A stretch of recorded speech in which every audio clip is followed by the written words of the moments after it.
It was 2015, New York City, at the United Nations General Assembly Hall for the launching of the Sustainable Development Goals at the 70th session.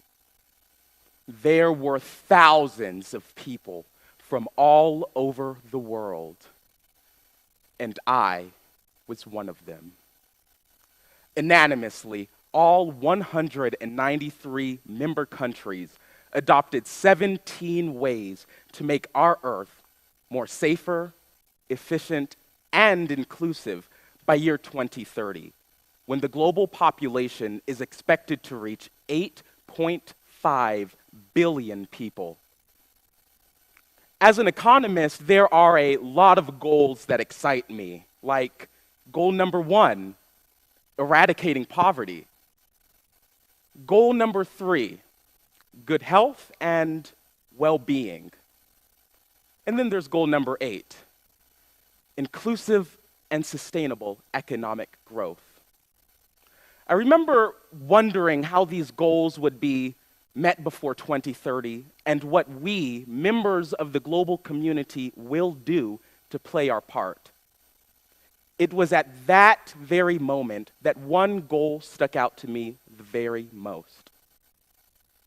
Goal 16, peace and justice. Yes, that's right, peace and justice, because it's the foundation for all human rights. Just think about it. Can you have healthy people or a healthy economy without stability? In the Earth's 4.5 billion years of existence, the Earth has experienced a very small fraction of time of entire peace. According to oral and written history since 1500 BC, the world has only experienced 268 years where war, conflict, and violence were completely absent. Today, the world continues to ache with the cancers of armed wars, cyber and trade wars, and even the wars on drugs and poverty that affect the most vulnerable. Whether it be a nuclear bomb dropped in Hiroshima, Japan, killing 180,000 people, or the bullet that took a life of an unarmed black man at the hands of an officer in Ferguson, Missouri, or by allowing Twitter fingers to fall to trigger fingers, the proliferation of violence has taken many forms and continues to plague our communities. It becomes evident now more than ever that we must choose nonviolence or non-existence. Each generation in our country carries a purpose and has made significant contributions towards our existence as Americans, like the vote for women in the early 20th century, putting a man on the moon, civil rights for all, and the internet that continues to link us to the world every single day at the reach of our fingertips. It's evident time after time again that we have the abilities to achieve good for all mankind. Right now, we have the opportunity to make one of the greatest contributions in history by understanding and accepting our purpose of eliminating violence. Dr. Martin Luther King Jr.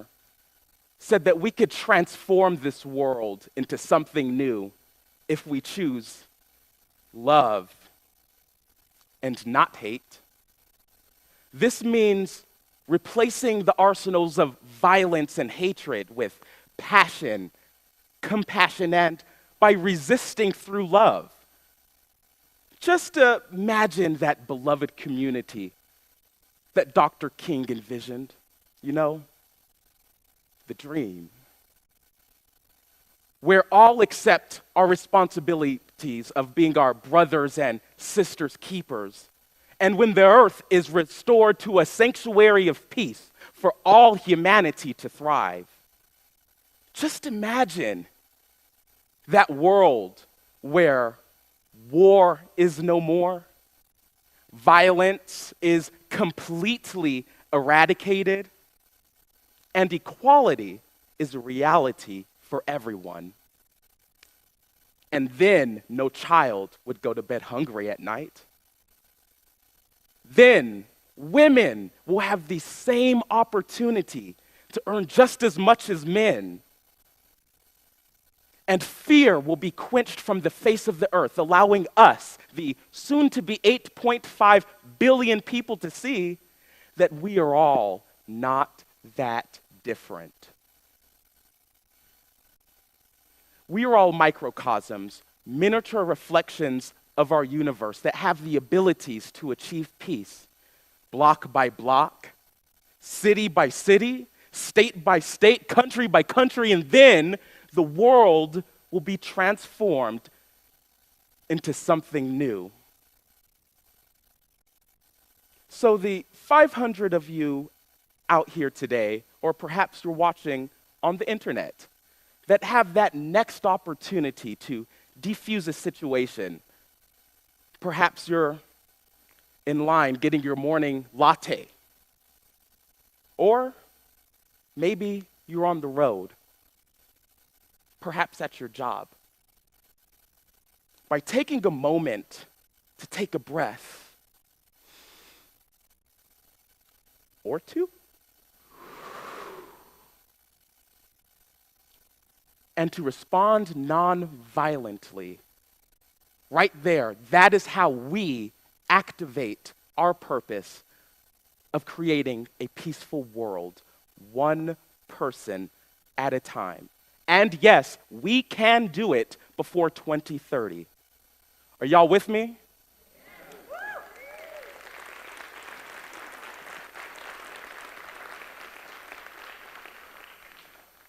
Margaret Mead once said, "Never doubt a group of thoughtful, committed citizens to change the world.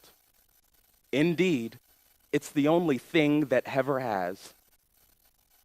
Ladies and gentlemen, there is a purpose for our generation.